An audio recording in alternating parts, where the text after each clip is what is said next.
بسم الله الرحمن الرحيم.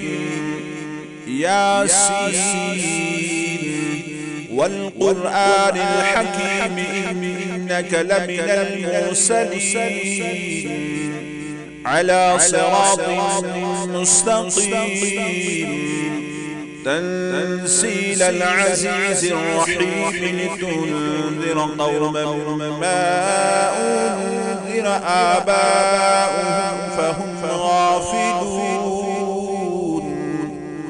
لقد حق القول على أكثرهم فهم لا يؤمنون. إنا جعلنا في أعناقهم أغلالا فهي إلى الأذقان فهم مقمحون. وجعلنا من بين أيديهم سدا ومن خلفهم سدا فأغشيناهم فهم لا يبصرون.